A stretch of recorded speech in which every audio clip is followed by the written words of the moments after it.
भारत जैसे देश में जहाँ पर सबसे ज़्यादा जो संख्या है, युवाओं की संख्या ज़्यादा बताई जाती है, भारत को एक युवा देश माना जाता है, ऐसे में यहाँ पर शिक्षा और एजुकेशन की अगर हम बात करें वो क्या किस हालात में है। हमारे साथ महेश जी हैं। महेश जी बहुत अच्छा काम कर रहे हैं, छात्रों को इकट्ठा कर रहे हैं, पेरेंट्स को इकट्ठा कर रहे हैं ताकि स्कूल फीस का जो मुद्दा है उस पर बातचीत की जा सके।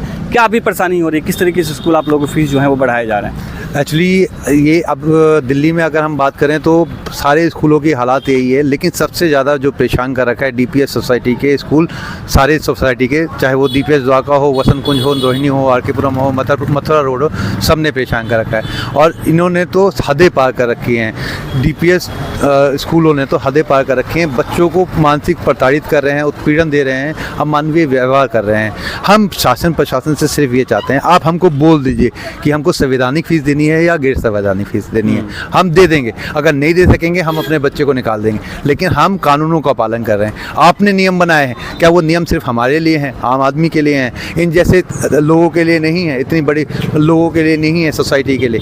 तो हम आपसे बस ये उम्मीद करते हैं, आप 10 दिन में कार्रवाई जांच कीजिए, 20 दिन में कीजिए, 1 साल में कीजिए, लेकिन जहाँ पर भी बच्चे का मानसिक उत्पीड़न हो रहा हो वहाँ पर SOS सहायता पहुँचाई जाए। आपने नेशनल एजेंसी बना रखी है NCPCR, वो भी कोई कार्रवाई नहीं कर रही। उसको भी हमने 1098 पे फ़ोन भी कर लिया, कई बार कंप्लेंट कर ली, उसने भी आज तक इस पर कोई कार्रवाई नहीं की। तो उसका क्या औचित्य रह जाता है? तो आप सब बोल दीजिए कि इनके सामने सब बोने हैं। इन सब गठजोड़ की बात जब वो आती है कि जिस तरह की जितनी भी संवैधानिक पदों पर बैठे लोग हैं, जितने ऑफिसर्स हैं, सबका गठजोड़ जो है वो नज़र आता है। ऐसे स्कूल जहाँ पर जो बड़े नेताओं के, बड़े पावरफुल लोगों के जो स्कूल संचालित हो रहे हैं और तमाम तरीके के जो ऐसे जितने भी आदेश हैं, उन सभी आदेशों का अवहेलना इसीलिए करने की हिम्मत हो रही है क्योंकि ऐसे ऑफिसर्स उनके घरों में चाय पहुँचाते हैं, ऐसे ऑफिसर्स उनके घरों में झाड़ू पोछा करते हैं।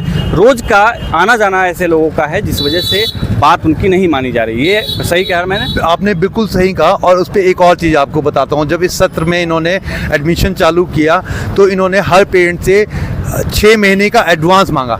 उसमें मेरे बच्चे का भी एडमिशन था। मैंने जब आवाज़ उठाई, मेरे बच्चे को एडमिशन नहीं दिया गया। 2013 का ऑर्डर है हाई कोर्ट का कि आप कानून के हिसाब से मंथली फीस ले सकते हैं, लेकिन इन्होंने 6 महीने की एडवांस फीस मांगी और मजबूर कर दिया एक असंवैधानिक फॉर्म भरवाया कि हम जब भी आपसे पैसे जो मांगे आपने देना है।